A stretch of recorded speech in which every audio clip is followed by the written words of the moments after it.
Welcome to another episode of Web3 Weekly. Today, we're shifting gears from blockchain to explore the CEO perspective on AI and business. We'll discuss how AI affects business founders, employees, and everyone in between. Our special guest is Mike Konrad, the founder and CEO of Aqueous Technologies. Mike joins us from the other side of the globe, bringing his unique insights into AI's role in modern business. Stay tuned to hear all about it. Alrighty. Hi, everyone. Thank you for joining us for this amazing podcast. So today we have decided to just move away a little bit from blockchain and talk about AI and the impact of AI in businesses, right? Whether how it impacts the business founders, the employees, and people around. So for this, we have invited Mike Konrad.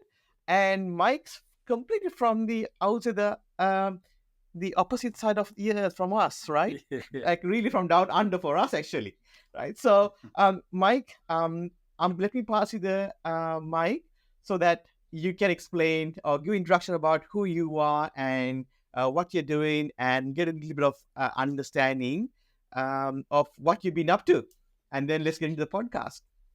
Sounds good. Well, first, thanks for inviting me on the show. If you're down under, that must mean I'm up over. So that's true, actually. We're enjoying summer, and you're paying the price for it right now. But that'll in 6 months you'll get even, right? Can't wait. We're cold during the holidays. You'll be beaching it. Well, I am the founder and CEO of a company called Aqueous Technologies, which will mean nothing to probably all your audience, or at least the majority of your audience. It's a very niche company. We build cleaning equipment for the electronics assembly industry. What needs to be cleaned? When circuit boards are soldered, when all the components are mounted on the board and they're soldered, that process and other processes prior to that create a certain amount of residue, contamination on the assembly. And in most cases, not all, but in most cases today, those residues need to be removed for the circuit board to perform reliably. And so our machines are like big, expensive dishwashers for the electronics industry.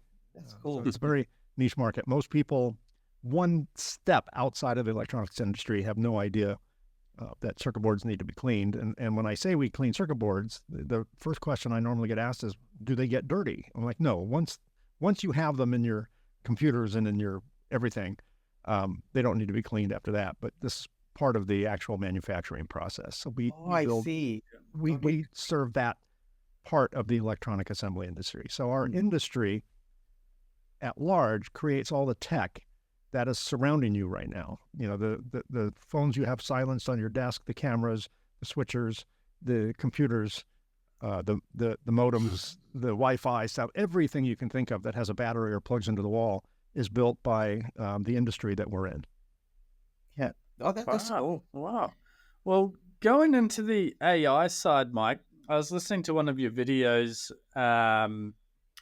and you were talking about artificial intelligence, but it's actually acquired intelligence. And when I heard you say that, I was like, I think I'm going to change to acquired intelligence now. But I'd love to dive into that, mate, and that explanation from you on that side. Sure. Well, I'm quite guilty of judging the world according to Mike. So that doesn't make it right. This is just my opinion. And in the spirit of disclaimers, I am not an AI expert. I am an AI user, and it has benefited my business in a number of different ways. But I'm also an observer of tech because I'm in the tech industry. So I really enjoy watching both the revolution and the evolution of technology, mostly evolution, not too much revolution these days. But I enjoy sitting on the 30,000 foot press box view, looking down and watching these things evolve and come into being. And AI is no exception. But I always had, the moment I heard of the term artificial intelligence, it bothered me. Once I learned more about what AI really was, it kind of bothered me because in my world, at least in my opinion, there's nothing artificial about artificial intelligence, about AI. AI learns from humans. It doesn't learn, well, now it can learn off itself, but basically AI learns from humans. And how does it do that? Well, the big like ChatGPT and a few other companies, what they did is they started building these or acquiring these, call them supercomputers, by comparison to your laptop. And they would scour the internet, and it would devour published works published on the internet, written by humans. And it, over the period of several years, started acquiring this intelligence. When we go to school, say university, when we learn, there's nothing artificial about how we learn. We acquire the intelligence by reading those books and sitting through lectures and going to labs and all the things we do in education. We acquire that intelligence. It's passed down, and we have to, it takes us 4 years of higher learning to get some kind of decent degree, longer for even the higher degree.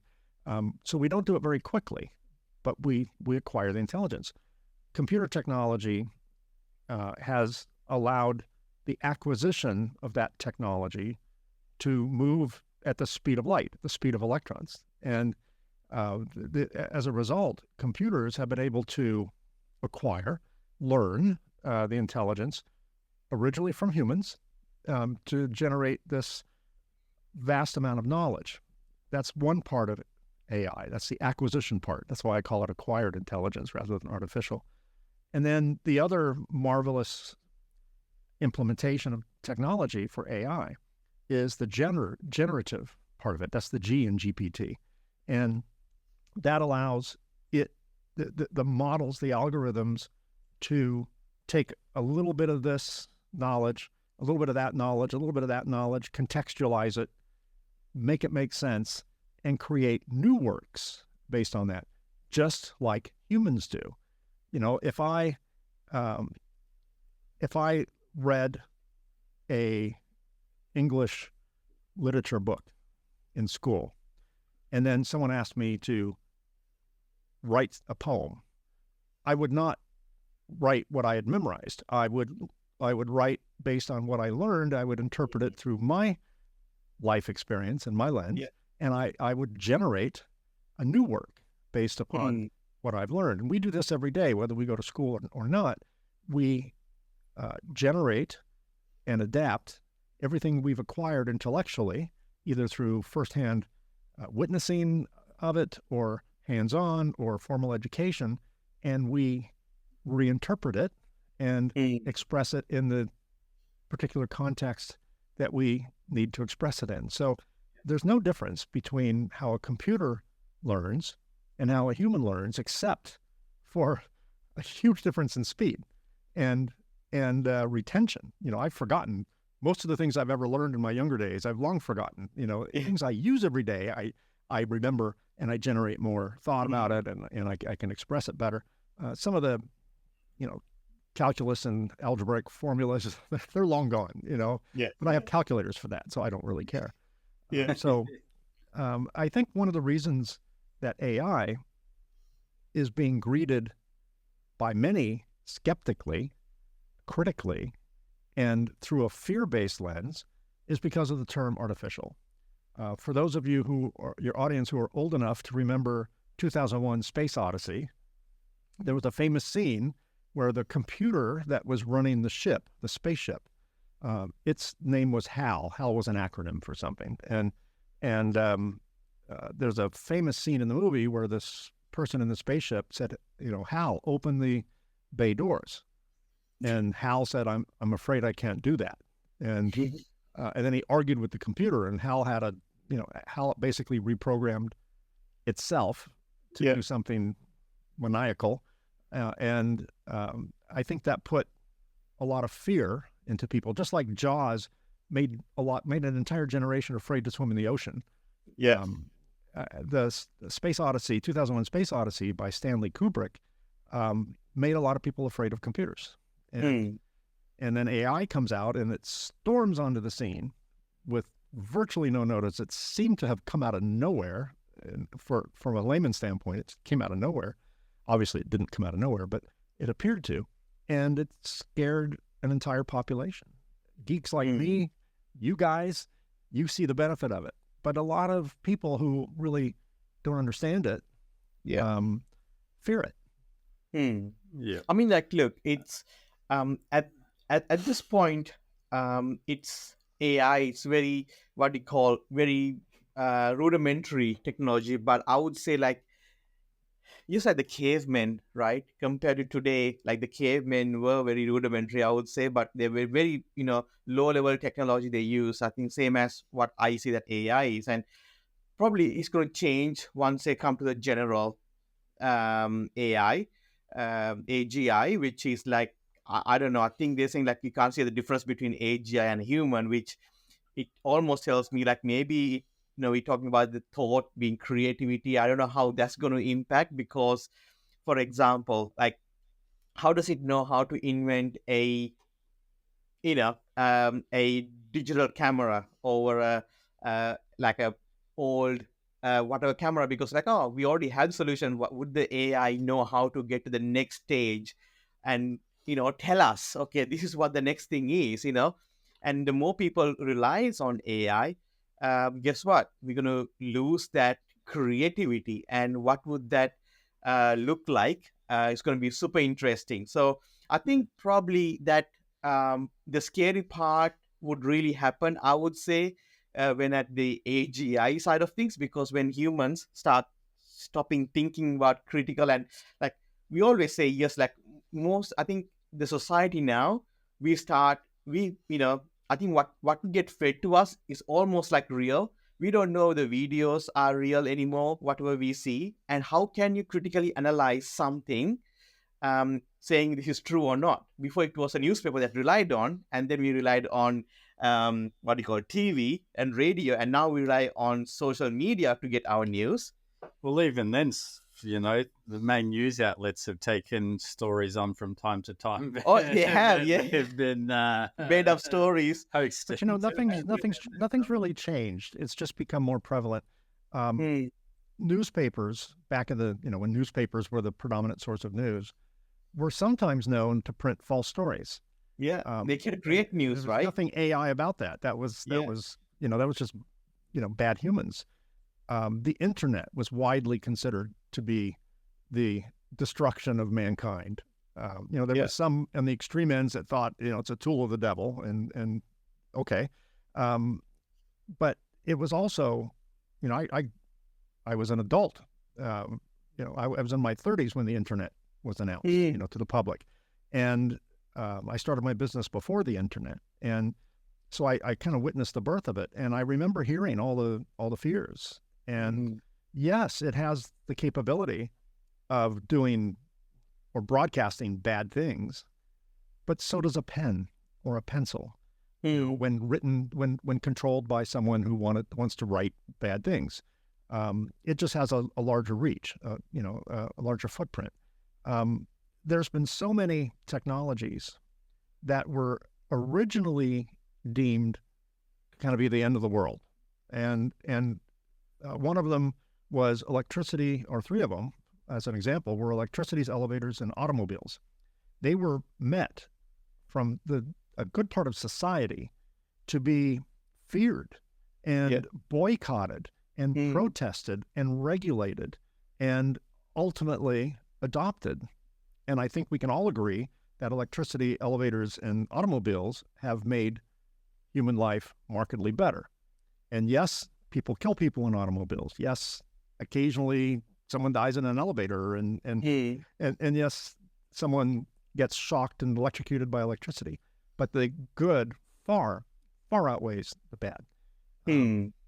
Trains, when trains first came on the scene in the 1800s, there were a whole group of common sense people, they didn't know any better at the time, that thought that trains would kill people because the human body cannot travel at more than 30 miles per hour. And their bodies would somehow melt or something. I mean, there was serious talk about that. Yeah. Some scientists believe that the humans can't travel that fast, and there was no way to really test it unless you jumped off a building, and then you couldn't ask the person, you couldn't, all you knew is they ultimately died. You don't know if they died first.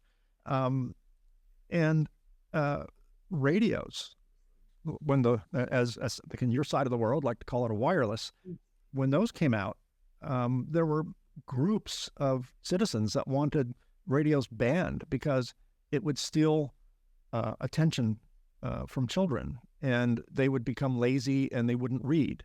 And it may be the case, and to some degree, when telephones were invented, they were widely adopted by younger generations, but old people wouldn't touch them because they thought that they would be electrocuted. And clearly, the telephone, mobiles as well, cell phones as well, right? Because that's cancer creation and all that. And my thing is like, how would it? It's only going to get like increased of. How can we start believing things? Because, for example, now when you mentioned about vehicles and train lines and things like that, there's some sort of a control, and there's some trust involved when you drive, right? Okay, like these guys are going to just jump the lane and just head to me, right?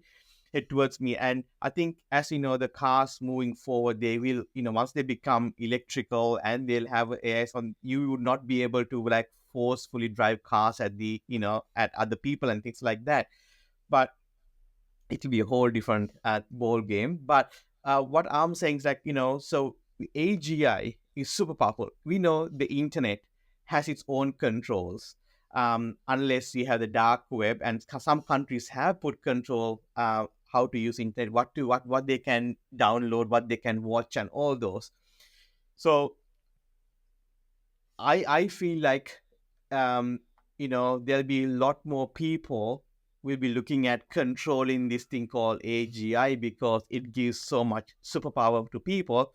I mean, we've seen that Sam Altman and few other people, who I think Elon Musk was not there in the Senate when they asked for guidance and how should AI be controlled. And I think there's Meta, there's Sam Altman from OpenAI and people like that, who are really want to push forward whether they we have seen what they had done in the past. So, well, in terms of OpenAI, and this may have morphed a little bit since their original founding, but one of their stated ethos is kind of like the Google approach, or was it Yahoo or Google? But one of them has do no harm. And there have been fights within. In fact, that's why Altman was booted out and quickly brought back in on the board, because some of the other board members thought he was violating that, do no harm kind of thing, which may or may not be the case. I don't know enough about it. But, to your previous point and blending it into this point, is this the beginning of the dumbing down of humans? And the same could be said when publishers started publishing books, when newspapers, when the letterpress was invented, when information will lead to some dulling and new horizons intellectually. The computer enabled us to do wonderful things. Between computers, and I'm talking about ancient computers in the 60s, and really talented mathematicians, we were able to put men on the moon. And yes, that was with computers, although the computers are, 1/1000th of the power of whatever's in the cheapest cell phone on the market, comparatively, but it became possible for that. Human lives are saved every day in the medical world because of technology. And will it make people dumber? Yes and no. Much to the extent calculators have taken away our ability to handwrite longhand math, we get to solutions faster. And for me personally, AI has allowed me to learn on a very rapid basis way more than I could have possibly learned by scouring technical journals and attending conferences. And I still do that. I speak at conferences all the time, all over the world. I still scour journals, but I also blend in AI to kind of get a quick primer on certain content. And does it make me dumber? No, it makes me smarter. And I acquire intelligence far more quickly. I acquire knowledge. Intelligence may be too big a word, that's subjective, but I certainly acquire knowledge much, much more quickly than I would otherwise. And I probably acquire more of it because if I was going to interview someone on, I host a podcast on the subject of reliability of electronics, and I have to interview scientists, PhDs, and all these inventors, and on matters that they are considered a subject matter expert in, and I am not. But I have to be at least knowledgeable enough to know what questions to ask, right? Like I know very little about blockchain, but if I were going to interview the two of you, I would learn everything I can about blockchain. I'll never be the two of you, but I would at least be able to be educated enough to know what questions to ask, so I can at least sit on the sidelines within your ballpark, right?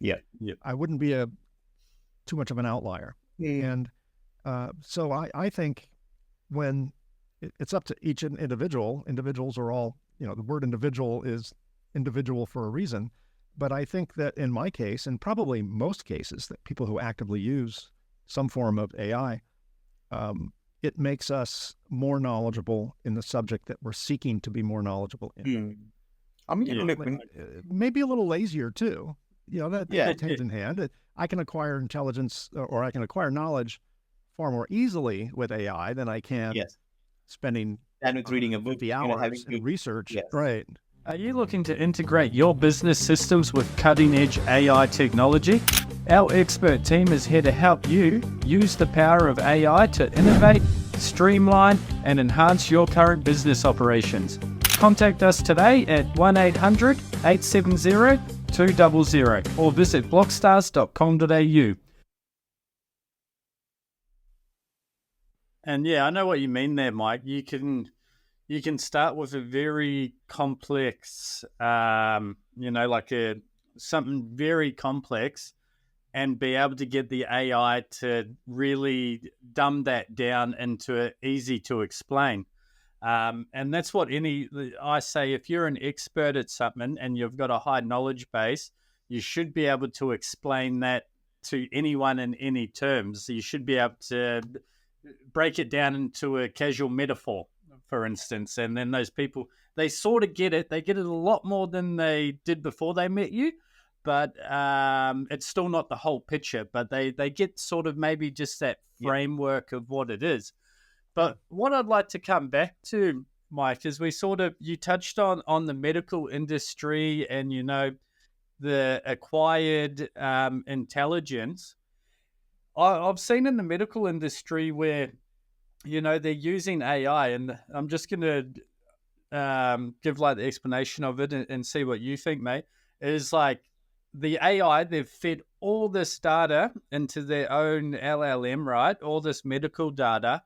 And then now they're getting that to run and find cures that maybe humans hadn't found. Like maybe a human would have found that in 20 to 50 years, but they've got this acquired intelligence just crunching through, trying to find the solution to these problems and putting it out, going, hey, this might work. And the experts are then reading over and they're like, hey, this could be a cure for this. Like, this is interesting. Let's run it and test.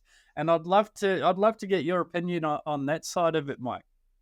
Yeah, imagine if we didn't have computer technology, if one could take every doctor alive on the planet, every practicing medical doctor that's alive on the planet today, and put them in one room and have them confer on a medical problem. I mean, besides the fact that there'd be millions of people in a room and that can't really happen, but pretend for a second we can do that. Chances are there's at least one doctor that's seen that before and goes, oh, I've seen that. This is what we did. That's what AI can do, because AI basically has scoured the bowels of the internet for everything published. And even if it was published in an obscure journal that most practicing doctors don't read today, it knows it. And given the right prompts, and that's why humans can't get too dumbed down, because it's only as good as the prompts you write, but someone has the answer. And if someone on this planet has documented an answer, published an answer to a question, it knows it. And, you hear about these strange medical cases where it stumps the doctors, and the poor families go from hospital to hospital to hospital all over the country, searching, talking to an expert, getting a referral, talking to that expert, and eventually they come across some person that, yeah, I've seen that before. Here's what we do. This could speed up that process. Lives can be saved. And if you look at imaging technology, MRI and CT scans and things like that, to me, if I look at a image of a MRI or something, I remember the days before we had cable television and satellite television. It was all broadcast over the air. And if you tuned to a station, we didn't have a channel 13. So if I turned the TV to channel 13, it was just what we called snow. It was just, black and white little dots everywhere. That, to me, that's what an MRI looks like.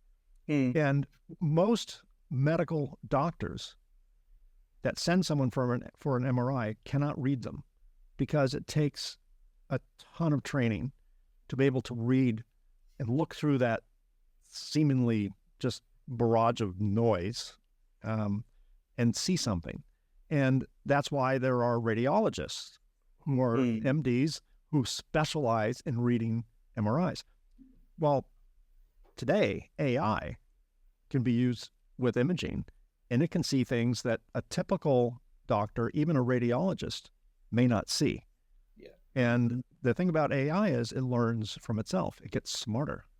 So if it makes a mistake, it could be told, no, that's not a cancerous tumor. This is a benign something. And then it will remember that. And I would have no problem today, even though AI is relatively infant, I would have no problem today if I had to have an MRI, having an AI system look at it along with a doctor, a radiologist. But exactly. I would have no problem. I would pay extra to have AI have a look at it, because AI has talked to every radiologist on the planet that's published any work.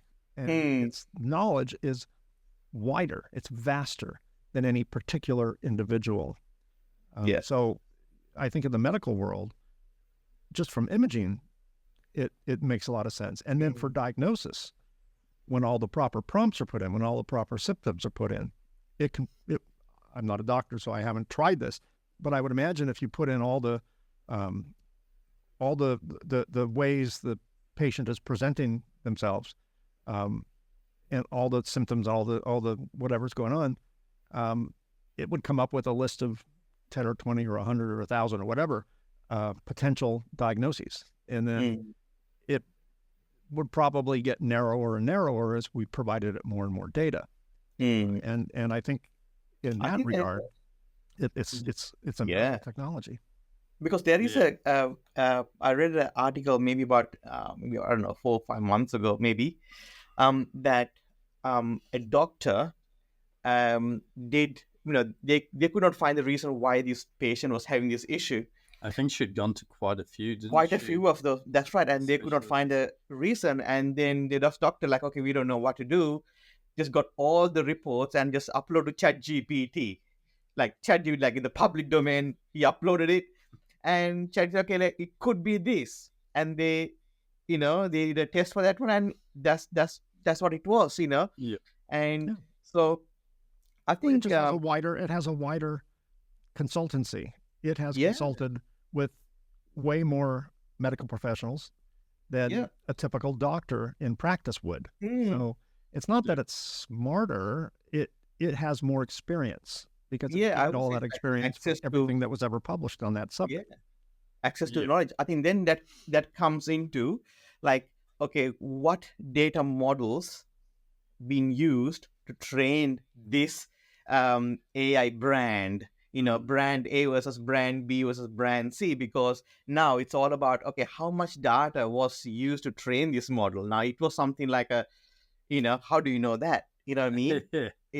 I think it's always like, the data is the biggest thing that needed for the AI. And I think that's what we found out, like, they use AI to generate content to train the AI. And that was creating few issues because it was creating information that was not correct. So yeah, well, the problem with the downside to AI is that any work that was published with some type of bias, I'm not talking about racism, although that's there. I'm talking about any type of particular bias. That bias gets filtered into its results as well. So, in the realm of all published works, which goes back way before we were on the planet. Yes. A lot of those works were written in different times and through different lenses and with different sensibilities. And it's going to incorporate that as well. And that could be problematic. Not so much. Well, for example, if AI looked at old medical journals, it might say, hey, the solution to this is leeches or bloodletting, which we did back in the day. Clearly, that's it. You would think, hopefully, it has enough modern information to know that is no longer a good remedy for whatever ails a person. But there are the versions of leeches and bloodletting, metaphorically anyway, in a lot of the information it has acquired over the years. So we have to be careful that the information it's providing is accurate today and not kind of stale dated. I think that's one of the challenges for the people behind AI is 100%. making sure that it's relevant and actionable, not just historical. Yeah. Well, there's actually an interesting hybrid of blockchain and AI that they're using for the information that's getting fed into the LLM. It's a platform called Origin Trail. And what they do is they use proof of stake. So with proof of stake, Chainlink uses the same mechanism where you've actually got to put money up, which in this case is tokens. You buy the tokens and then you put your stake up to validate the information that's coming through. And if you're caught lying, you lose your stake. It gets removed off you. There's a happy medium in the algorithm there. And what Origin Trail does is uses this blockchain technology of proof of stake and validating the information through the node validators to feed the information into their AI system. So you're actually getting that point of truth and that risk of losing skin in the game if you're not being truthful. And it's still very early days. It's only been out for about a year now, but I am watching it. It's a pretty interesting piece of software and the way they're doing it. So, Mike, you mentioned about bias, and that's a no one, I know that a few people talks about it, but when it comes to bias, if you say like, okay, I don't think you can ever remove bias, right? Bias will always be there. Like, it's like, I don't want to be biased. That's bias of not being biased. So it's like, how can we all have a bias? It doesn't. We always have a bias. Exactly. Yeah. It's associated with something we're doing wrong, and it's not. It's our life experience. Our life experience is based upon everything we've gone through, and that's what teaches us. And that, frankly, is what keeps us safe. Some people are not afraid of heights, and some people are afraid of heights. And maybe the people that are afraid of heights shouldn't be on a tightrope, right? Maybe they're not stable on their feet. I'm somewhat adventurous, but the older I get, I'm less adventurous because I kind of have appreciated the value of being alive, right? Bias is not necessarily bad. We just have to understand the context of that bias and whether it was outside of societal norms or, 100 years from now, it should be a whole different. Are going to be judged by things we say. if this Yes. podcast lasts that long, if someone looks at the archives of this podcast to see what it was like 100 years ago, Like, oh my they'll God. think that we were ignorant and biased, Yes. based on the things we're saying. And Yeah. it's, just like, that's why I'm not a big fan of, this is off to another subject here, but I'm not a big fan of judging like our country's founders or the Commonwealth's royalty for everything that they did in the past, just because today, most of the things they did in the past were extremely wrong and would be judged harshly today. Things were different back then, even in biblical times. Read passages of the Bible, they're brutal. And they would never be able to do that today without serving time in jail. Yet one has to look at the context of the times and the cultural norms at the time, and see if someone was outside of the norm at that time, the normality of the day. And then that's why it's a little, I don't want to use the word dangerous because I don't want to throw fuel on a fire, but it can be a little bit dangerous if AI is not smart enough to filter through that and just bring present day accepted facts. Vet everything against what we know today. Even if something was published 100 years ago that has been long forgotten, it still could be extremely valuable today. We just have to look at how it stacks up in other ways. We don't want to go back to the way culture was 100 years ago or 200 years ago, because some pretty bad things were happening then. Britain was conquesting a lot of the world. They were building empires. They were pillaging countries for their resources and bringing them all back to the UK. And my country was taking land away from indigenous people and calling it their own. And I mean, we all had skeletons in our closet, and we want to make sure that we don't ask a question and it says, oh, the best way to do it is to just, steal it, which may have been culturally appropriate 100 or 200 years ago. It's not today. Yeah. And it's funny that you mentioned that, Eric Voorhees, Bitcoin, Shapeshift founder. And so he has started a AI business, a company. Really? Yes. And so if you say with that, with ChatGPT, right? You can't ask a racist joke. It would not go down. It will just stop you. It will just like, nah, I'm not going to do that, right? Right. But then it has bookends on it. Yeah. Yeah, right. It just it would not let you do that. But when you ask same questions on this AI platform, it would just, you say, tell me a rude joke. And it can just say, okay, make it ruder, even more rude. And it will just keep on going, right? Sure. But with ChatGPT, it would say, no, I can't do that. And it would not go ahead and do it. So that's an example where I'm trying to bring it up as saying, when you use AI, we had to know, okay, is it, what are we looking for? Are we looking for political correctness, or are we looking for the information that can add value to what I'm looking for? Now, if those controls are in place in an AI, and that's what you're using for our school children and all that, and then you got the other one which is hardly any boundaries, and if you use that one for school children, what would you learn from it? Like when you talk about cultures, that's all it is, right? Like in the Western culture, that here in Western world we teach cats or dogs.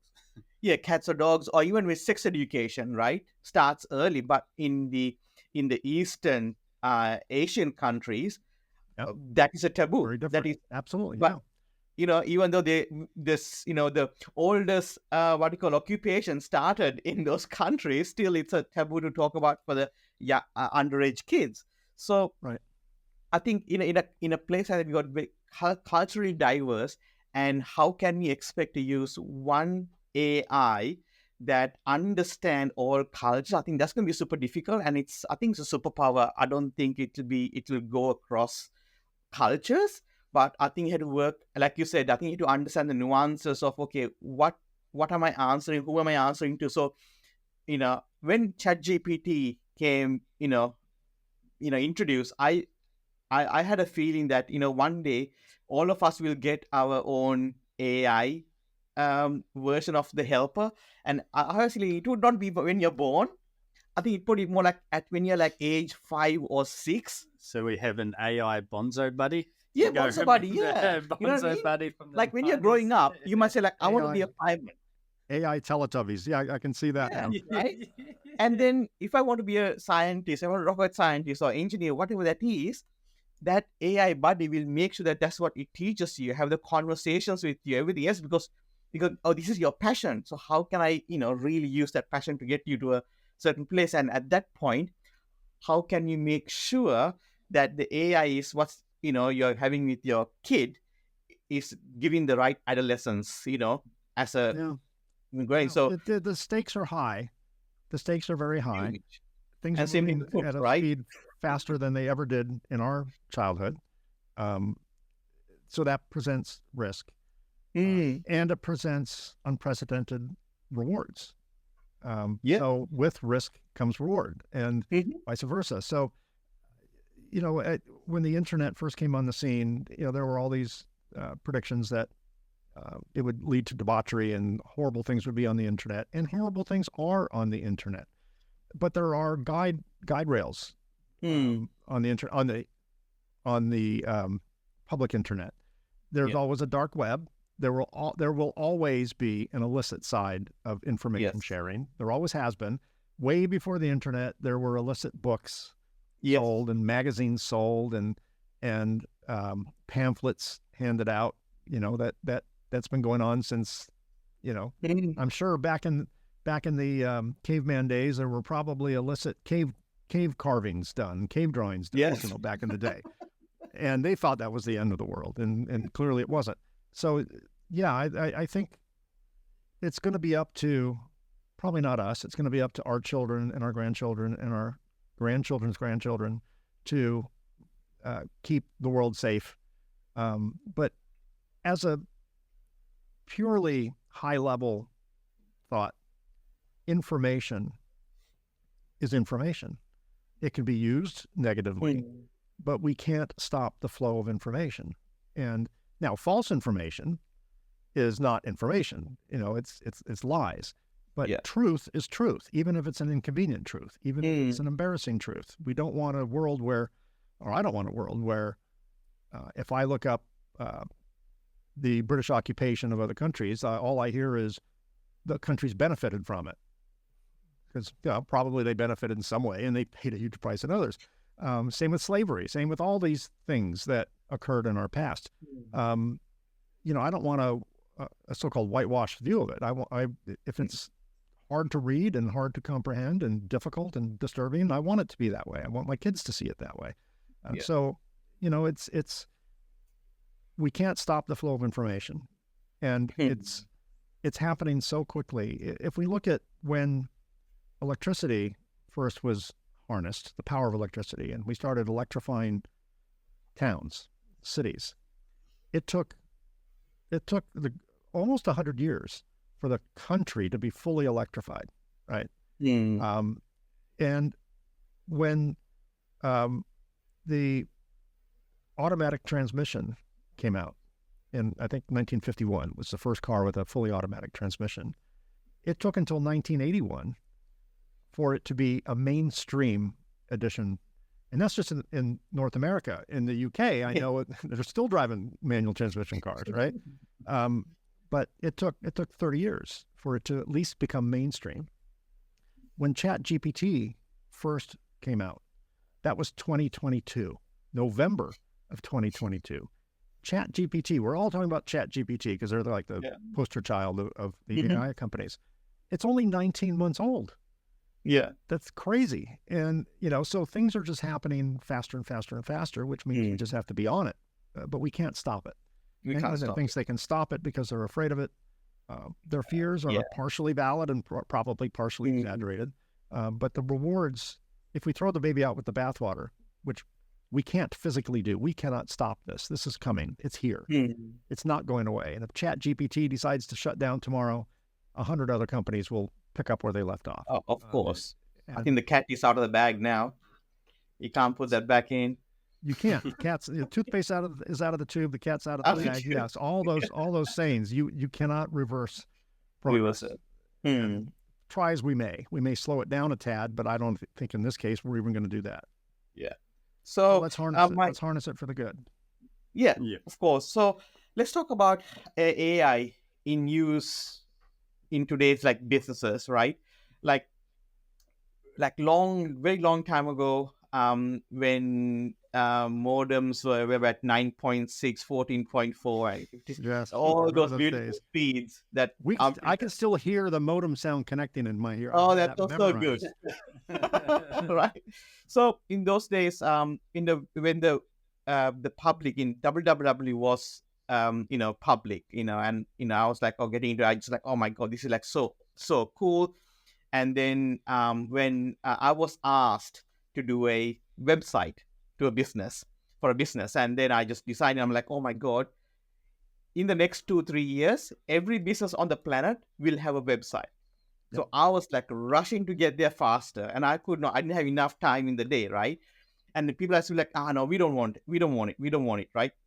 We got Yellow Pages, we got the magazine, so we don't really the newspaper and all that. So they didn't see the value that time. And so then at a certain point, probably almost like 10, maybe more than 10 years ago. So I started that probably mid-90s, late 90s, I started that process.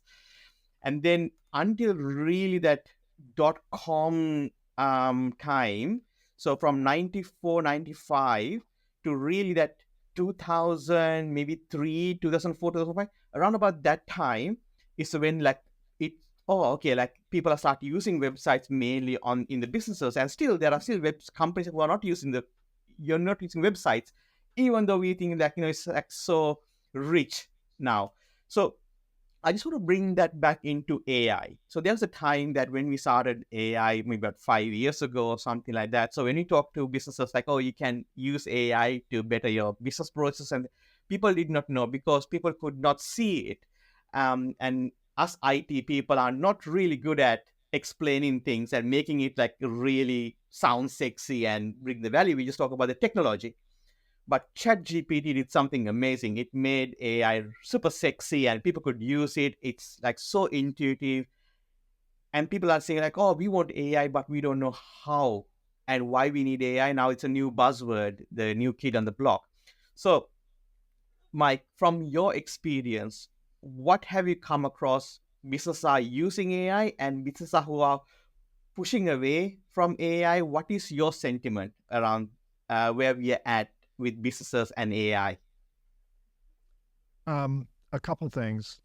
One of the very frustrating business uses of AI is to write spam emails. I can't tell you how many emails a day I get that were clearly written by the same AI service. I've read your recent article. I know you're the founder of Aqueous Technologies. I've read your recent article, and they state the name of the article, and they drop in a few competitors' names, and then they try and sell me a phone service or something. And they're all the same. They just the services that they're selling are different. So it's clearly someone is selling some AI sales generation tool that is lame and stupid. Yeah. But that's not the best of AI.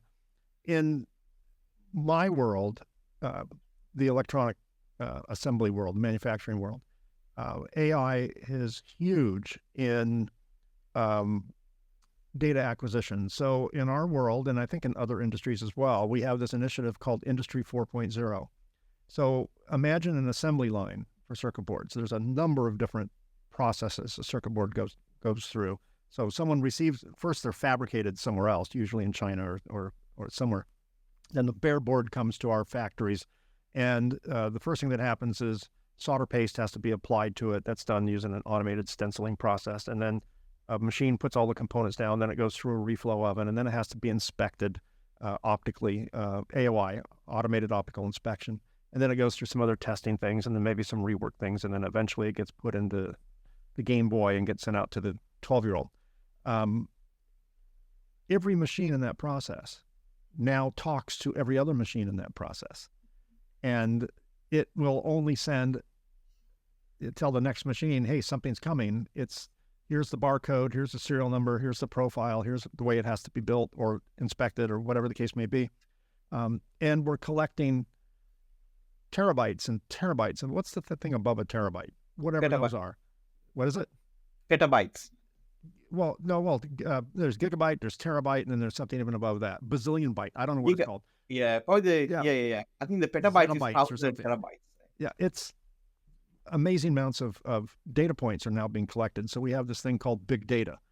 What do we do with all this big data? So there are now companies within our space that specialize in parsing the data, contextualizing the data, sending the data back to management, making it actionable and understandable and all that. That's a science on its own, because there are literally billions of data points that our industries are collecting now. What do we do with all that? So AI has become incredibly helpful. So AI can, on these AOI systems, automated optical inspection, we have maybe 1,000 components on a board, and it will take an instant photograph, a very high resolution photograph, and it can tell if one of the components is counterfeit or not. It can tell, which is a big problem in our industry. It could tell if the polarity, there's a positive, negative cathode, anode, if it's put on backwards. It could tell if it's askew a little bit. It could tell if there was a bad solder joint. It can tell all these myriad of different things in a nanosecond. And flag it and instruct the next machine to pull that out of the assembly line, keep everything else going, and send a report to the operator so they can fix it. That's only possible with AI. It used to be before AI and before a few other things, it would flag a bad board. It would tell you, look at J7, location on the board.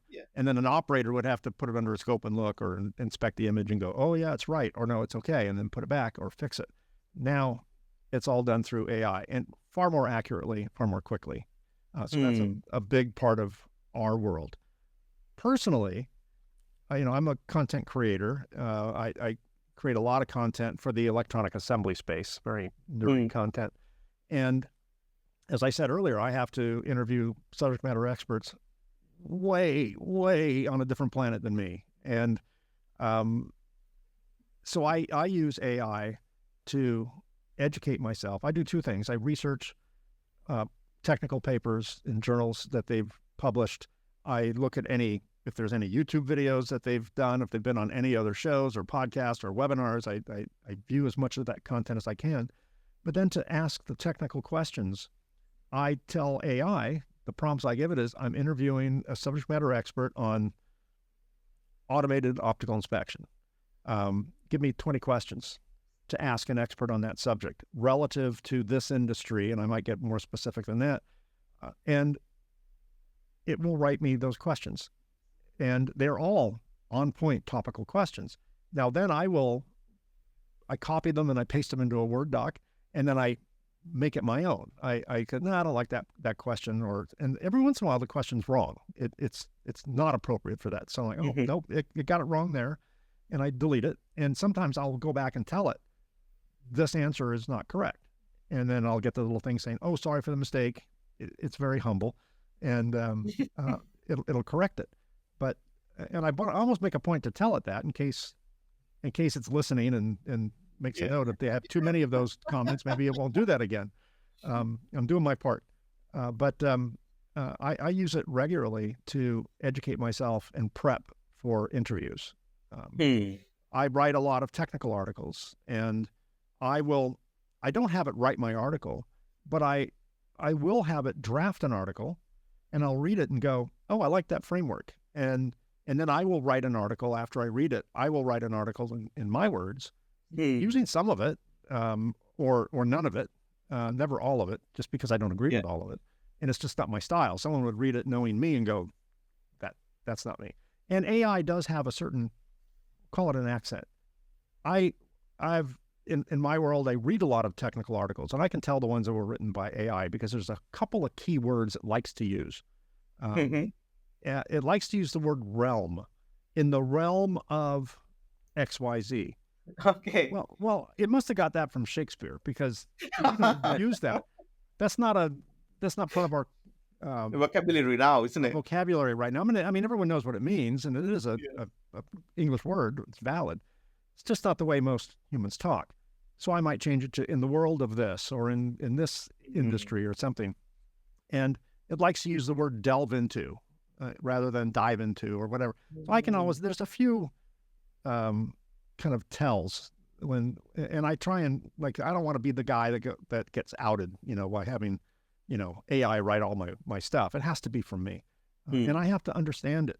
If I'm going to write it, I'm always concerned because I speak at a lot of conferences. My worst nightmare is someone asking me a question at Q&A and say, hey, you wrote an article last January about this. What did you mean by that? And then I'll have to go, let me go on my phone and my Apple Intelligence and get you an answer. I don't want to do that. So I have to understand it. I have to agree with it for me to put my name on it. But it is extremely helpful.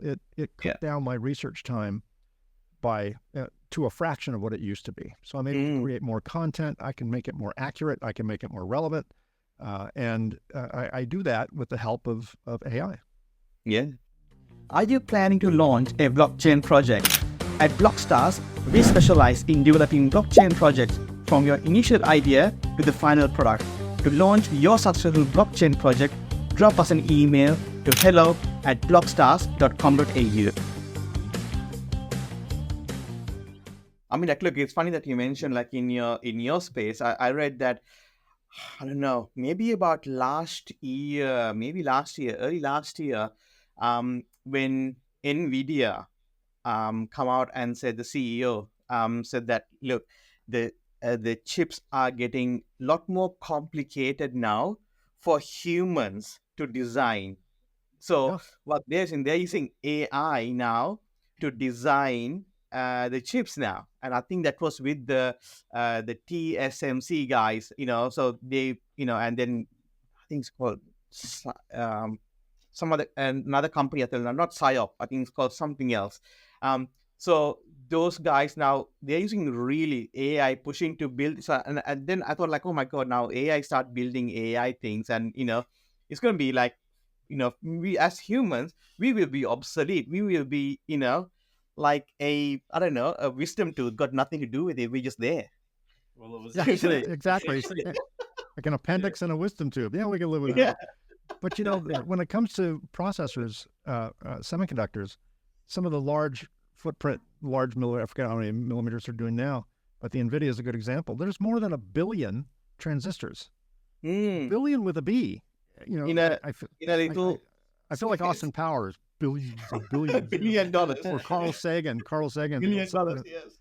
But there are billions of transistors on these things. And at some point, you're right. At some point, in our world, there's something called Moore's Law, which basically says that chips can double in capacity every year, something like every year. Every year.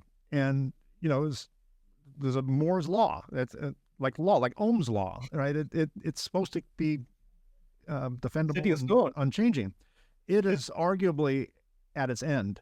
Yeah. Because, back when I was much younger, my father bought a PC for the house, and it was an old IBM, the original IBM PC that came out with a DOS operating system, one 5.25 inch floppy. Oh, yes. And actually had a dual floppy drive, no hard drive. Oh, wow. And it did nothing. You had to load a program in. It took forever. But its clock speed was 4.7 megahertz. Yeah. That was its clock speed. The next rendition of a personal computer was 8 megahertz. A year later, Intel introduced the 16 megahertz. And a year after that, 32, then 64, then 128, and 256, and 512, and I'll lose my math formula capabilities after that. And that's kind of Moore's Law. And then I remember one year when we were in the Pentium level Intel chipsets on personal computers. I forget what megahertz we were running. Say it was 100. It was probably higher than that, but say it was 100. The next year, the latest ones came out at 130. And then the following year, they came out at, 120. And then, maybe we went to, they went up about, instead of doubling, they would go up 50%, then it would go up 30%, then it would go up 10%. And, we don't see, every time Apple comes up with a new MacBook Pro, it does not double in speed. No. There's market improvements to it, more memory, Mhm. faster, buses and all the things that they do. But memory no longer doubles because it physically can't. We're not there yet. So that's what's taken so long for artificial intelligence or acquired intelligence, AI, to come along. It could not have been done 10 years ago. Computers were way too slow. There was not enough memory on the planet to store all that data and process it in near instantaneous time frames. So, part of AI being born is we have the technological ability to process that kind of data. And maybe AI will tell us how to make the next level chip. Maybe AI. I've used AI to write simple code. And I used to be a code writer way back in the day. I coded all of our machines back in the early day. I'm hopeless with it now. But if I wanted to write some like simple HTML code or JavaScript code or something for our website, I'm like, I want this to happen. That's just not part of it. I just can't like drop in a tool for that. I'm just going to write some like custom code and see if I can just drop it in. I explain it to ChatGPT, and it will write me in if I'm looking for Java or HTML5 or whatever programming language I want to use. It'll write it for me, and I'll load it in, and then I'll publish it. I'm like, oh my God, it worked! And then I make a little tweak here and there. And I feel like I'm a web designer, and I'm not. I'm just clever at writing the question, know what can answer it.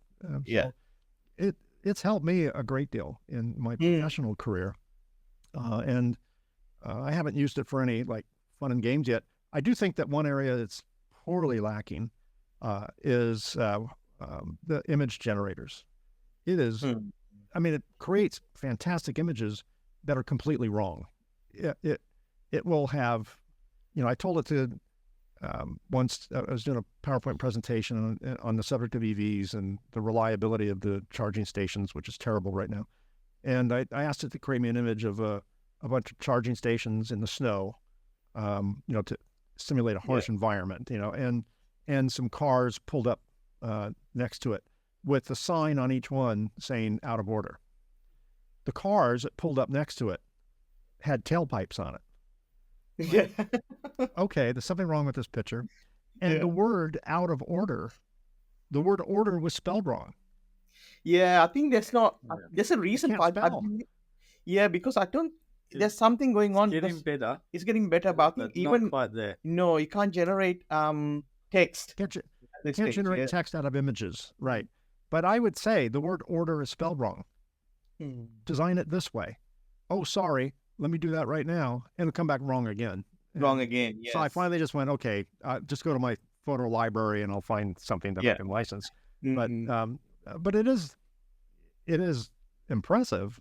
That's not quite ready for prime time. I don't think too many visual artists are ready to retire. Use that. Yes. Yeah. I found the trick for that is say you're using ChatGPT for images. There is some better ones out there, but ChatGPT is pretty good.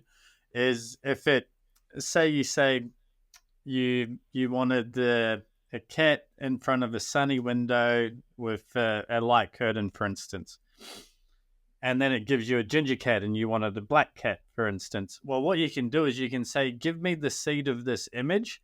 And then when you ask for it to do any changes, you say, here's the seed, image, change this. So because when you're talking to it, it doesn't reference that previous image. It'll give you sort of a whole new one. And it's like, no, but I like that part. I just didn't like this part. So that's interesting. Yeah, it's a little trick I found on one of the groups I'm in on Facebook. Is you actually request the seed and then you put that seed in and ask for the change, and it'll give you the exact same image but with those changes. Well, that's good to know, because I have spent probably hours just determined. I knew I wasn't saving any time at that point, just going to my normal image library. But to me, it was a principle. This can do so many great things. This is easy. This is kindergarten stuff for it. And why is it? I was just, it's like watching a train wreck. I couldn't take my eyes off it. I just kept doing it and doing it and doing it. And the definition of insanity is doing the same thing over and over and expecting a different result. And I was definitely insane at that moment. Yeah. I mean, like, look, for businesses, I would say there's like so much they can use AI. I don't see like, okay, the AI can only be used for a particular sector, like whether you are a lawyer, a school, or a plumber, anyone, pretty much. Like I know a couple of people who use Chat GPT, no, something else actually. I think it's Leonardo. I think platform to create their what do you call? They do They do design spaces.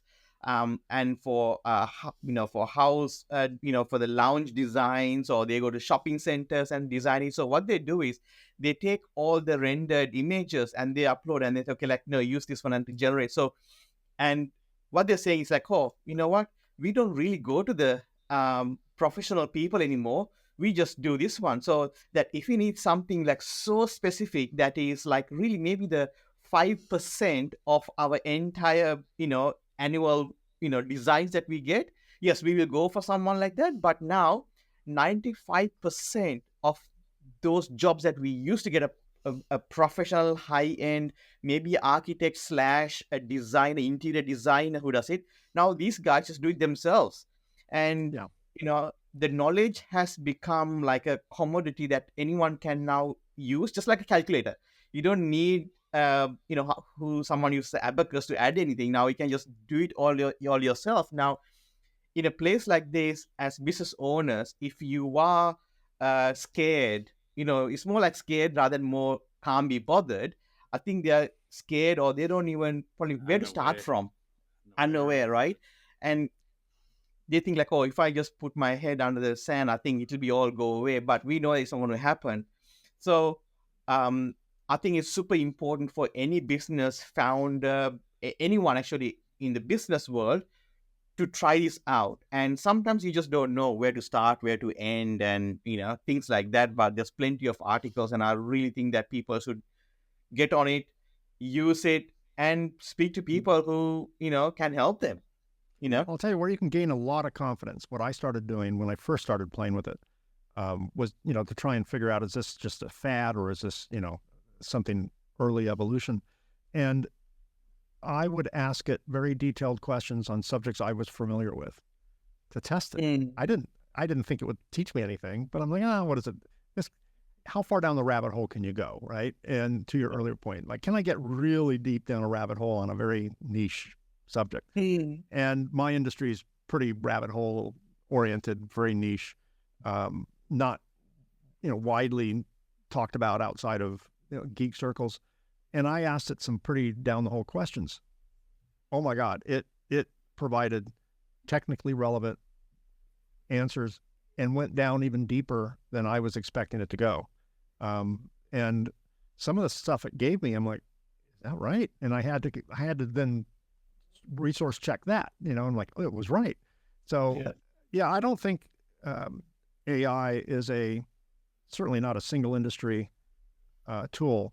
It is a human tool, and there's no subject that I'm aware of. There's probably something that it doesn't do as well as other things, perhaps, but I can't imagine there's too many limits to what it knows. It would be like going to a very large library, the New York Central Library, and thinking it only has Victorian English literature in it. Yeah, it has Victorian English literature, but it also has books on science and, relationships and, whatever, drama and nonfiction and documentary stuff and all, whatever. It has everything, including what you're looking for. And I think ChatGPT is a giant library. Yes. It's a library with virtually no bounds. And but only limited by OpenAI. Only limited by OpenAI, but even the limitations they put on it, I mean, I'm not looking for I'm not trying to figure out how to make a pipe bomb, right? So, if it doesn't tell me how to make a pipe bomb, I'm kind of happy because I don't want to know, and I don't want anyone else to know, right? So, dark webs, that's what that's for.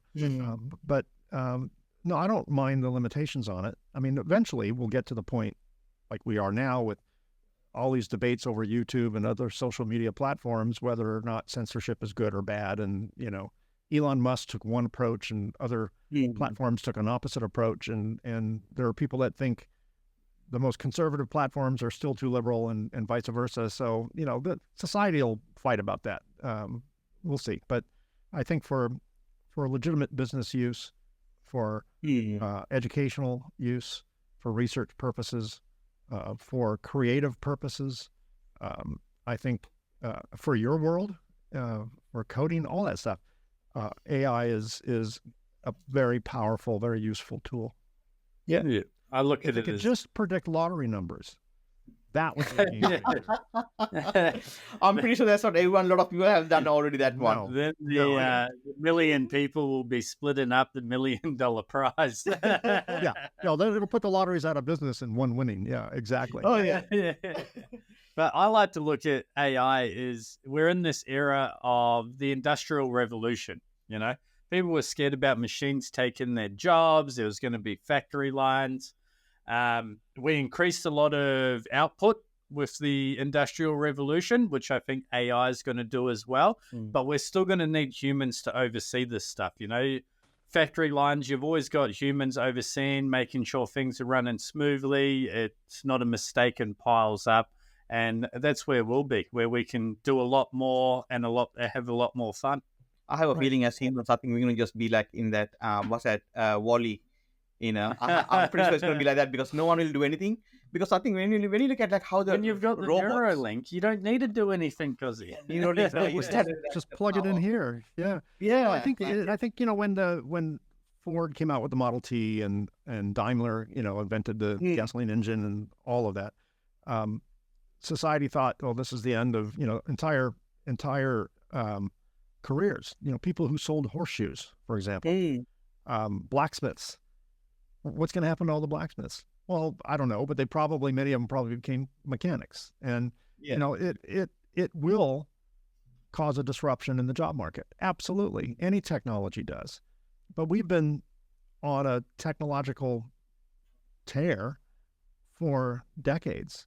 And it changes the job market. It disrupts it for sure, but it changes it. And, people will have to be retrained, because, people who are making gasoline engines right now for the big car companies, they're not going to be doing that for too much longer because, they're going to have to convert to electric motors or something. Yeah. Look at battery manufacturers. They went from powering toys and, cell phones and things like that to a whole new industry now. Now we have vehicles, trucks and probably soon aircraft and watercraft, will be battery powered. And then there's batteries that people put in their garages to capture all the solar energy to use it at night. The battery industry quadrupled virtually overnight. And yet other industries, like people who are building internal combustion engines, carburetors and valves and, all the stuff that is involved with a internal combustion engine, they're going to have to start doing other things. They're going to have to start building batteries or building data centers or, whatever. But that's progress. We don't have blacksmiths to the extent we had before. How many people are, out of a job? We're not, we don't have cotton gins anymore, where we have these machines that delimb people and it's all automated now. So that's just progress and society will benefit and not benefit from it. But people have to be willing to be retrained and it happens faster and faster today than it ever has before. I guess change is the only constant, right? So whether we like it or not. Sure is change. Absolutely. Yeah. So Mike, happening fast. 100%. So Mike, that we have come to the sort of the end of the podcast. So I just want to sort of ask the question, like, is there anything that we haven't touched that you really want to discuss here? Let's fire away. No, I don't think so. I think we solved all the problems of the world, at least in the artificial world, the acquired world. So I think we took a big bite out of that apple. So Awesome, Mike. Thank you so much for joining us for this podcast. And anything else from you, Charlie? Just where anybody can find you online, watch your videos, mate, social media accounts, website, anything you'd like to share with everybody. I'll give you a couple. I've got so many, but I'll give you a couple. That's the thing when you know how to design websites, you seem to design too many because you have an idea and then you just let it die on a vine. My LinkedIn handle is M like Mike, T like Thomas, K for Konrad. Mike Konrad with a K, so MT Konrad, and that's the best way to follow me. My personal website is mikekonrad.com, Konrad with a K. And my podcast website is reliabilitymatterspodcast.com. Awesome. So yeah, you can't avoid me. But if you just go on YouTube and search Mike Konrad with a K, you'll stumble across much of the content that I've done, and everyone else named Mike Konrad. But fortunately, it's Konrad with a K, so there's not that many. Awesome. Thank you so much, Mike. Thank you for your time and taking that time, from your, awesome schedule that I'm pretty sure that you have, and giving us the time and share your ideas and your knowledge with our community. So, well, thanks for inviting me. You guys are amazing. I love your content, and even though I'm not in your space, I find it very interesting. So, keep doing what you're doing. That's great. Thanks, mate. Thank you so much, Mike. Speak to you soon. Yeah, Mike. See ya.